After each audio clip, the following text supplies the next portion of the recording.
A igreja hoje, no dia 8 de dezembro, comemora a Imaculada Conceição de Nossa Senhora, que é um dogma de fé proclamado pelo Papa Pio IX em 8 de dezembro de 1854.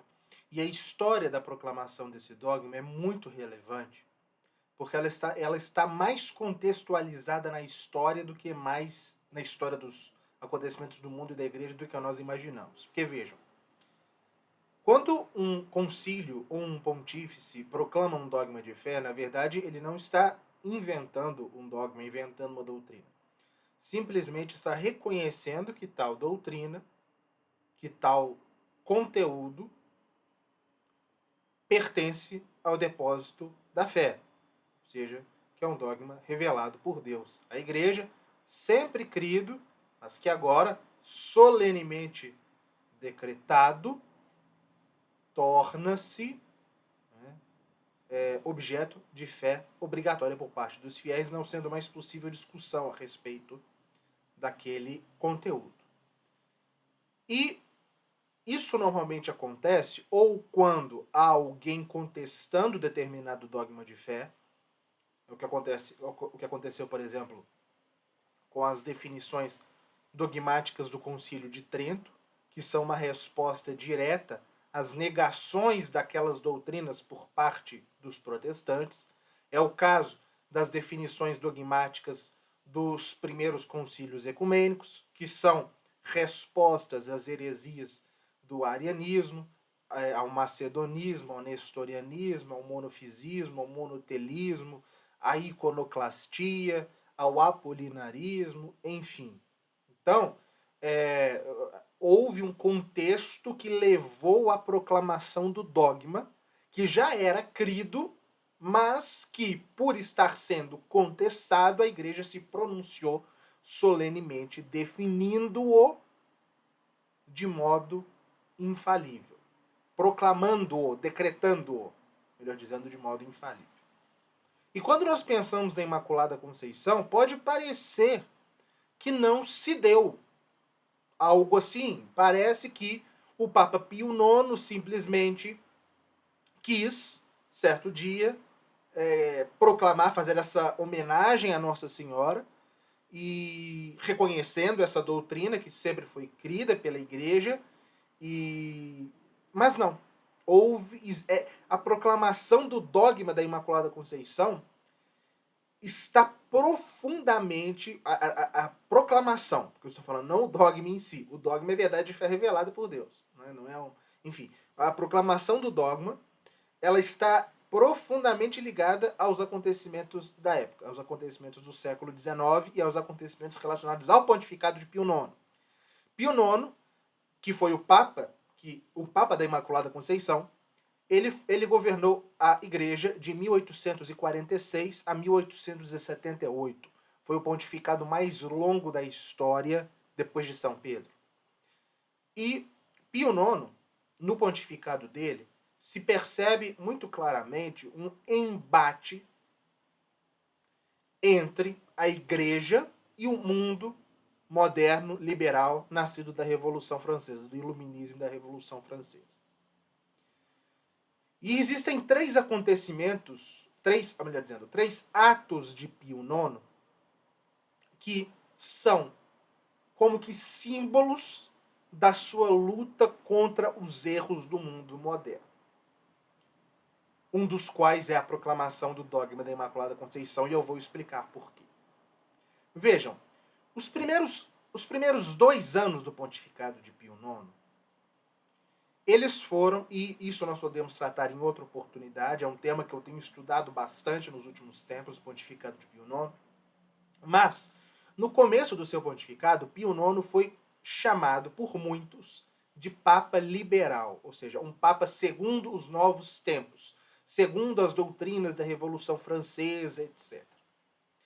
E, de fato, sem entrar no mérito, de fato, em alguns atos seus no governo dos estados pontifícios, no começo do seu pontificado, ele parece ter cedido, parece não, ele cedeu em várias das exigências que as novas doutrinas queriam em termos de organização política, enfim.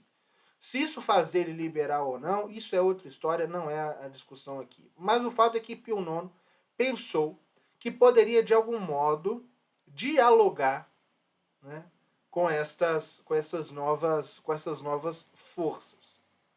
Só que, e cedeu. Coisas não relativas à doutrina da igreja, não, nada disso, mas coisas relativas ao governo dos estados papais, dos estados pontifícios. Só que chegou uma hora em que ele não pôde mais ceder. Foi exigido algo dele que ele não podia conceder. Não, repito, não vou entrar aqui no mérito da questão, porque não é o tema deste vídeo. E no momento em que ele colocou-se como uma barreira, aqueles que antes o aplaudiam, logo se voltaram contra ele.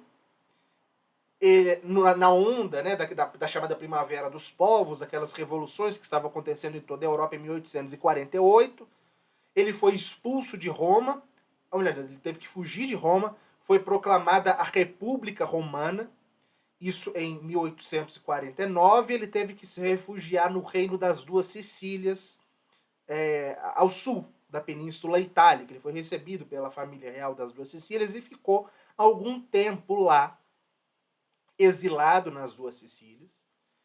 Foi o exílio de Gaeta, né, na cidade de Gaeta. Ele fez várias peregrinações para vários santuários do Reino das Duas Sicílias, mas ele ficou principalmente em Gaeta, bem ali na fronteira com os Estados Pontifícios, para deixar claro que ele tinha se retirado, mas que ele iria voltar, como de fato ele voltaria depois. Isso não é ainda a queda dos Estados Papais, algo que só aconteceu 2 décadas depois.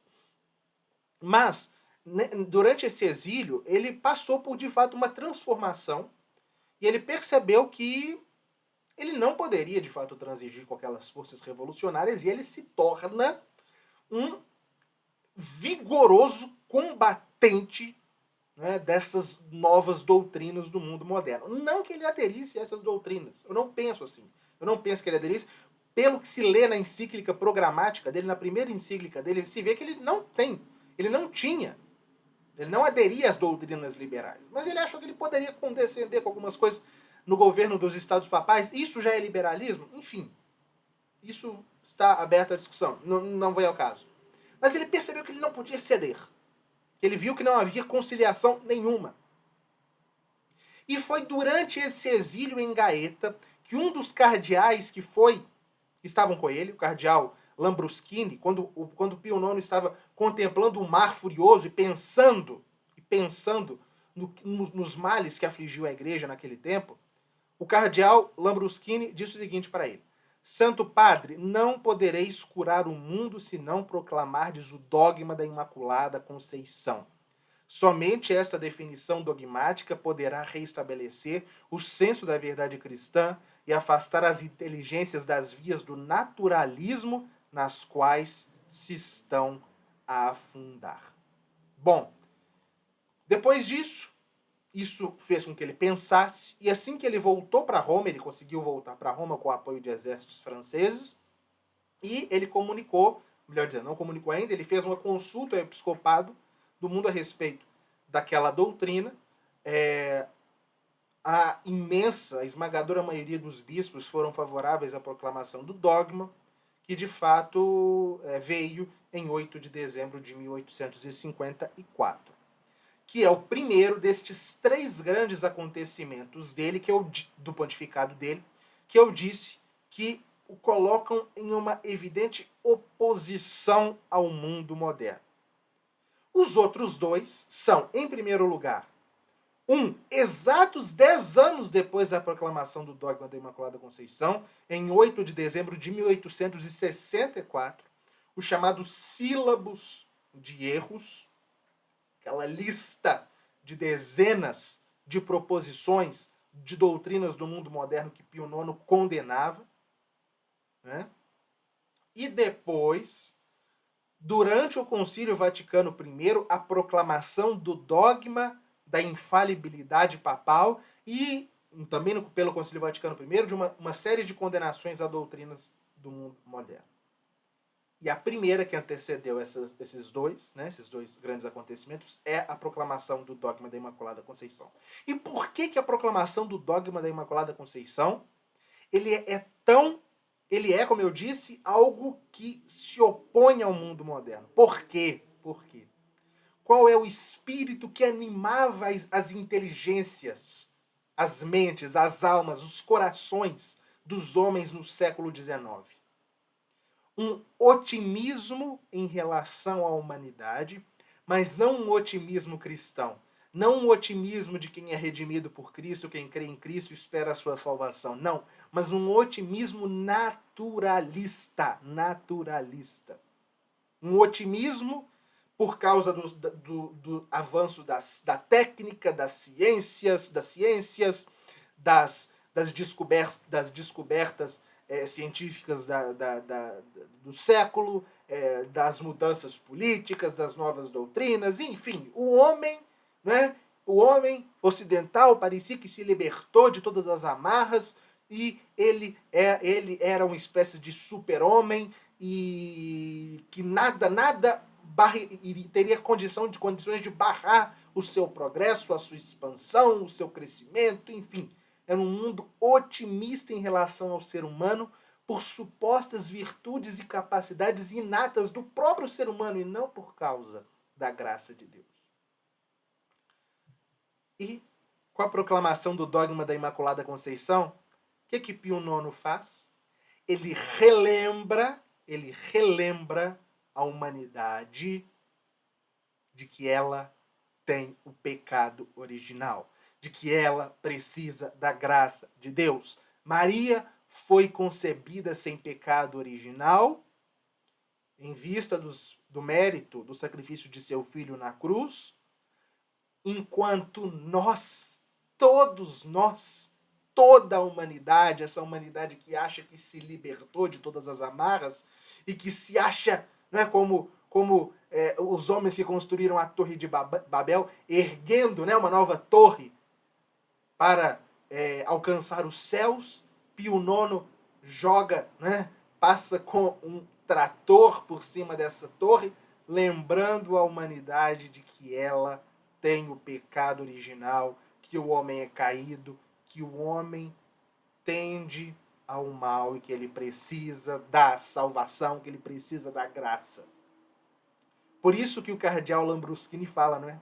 É a forma de combater o naturalismo. O naturalismo, que é essa visão, né? Essa cosmovisão que enxerga tudo segundo simplesmente aspectos naturais. Jogando de fora a graça, colocando de fora o sobrenatural.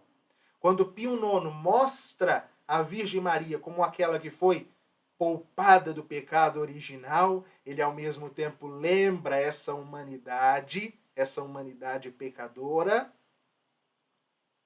de que ela tem o pecado e de que ela precisa da graça. E mais, quando se coloca Maria como a única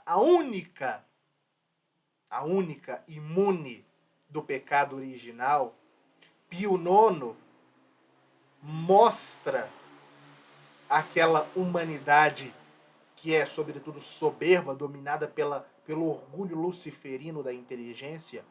Ele lembra aquela humanidade de que a maior de todas as criaturas é uma criatura que se fez humilde, que se fez serva.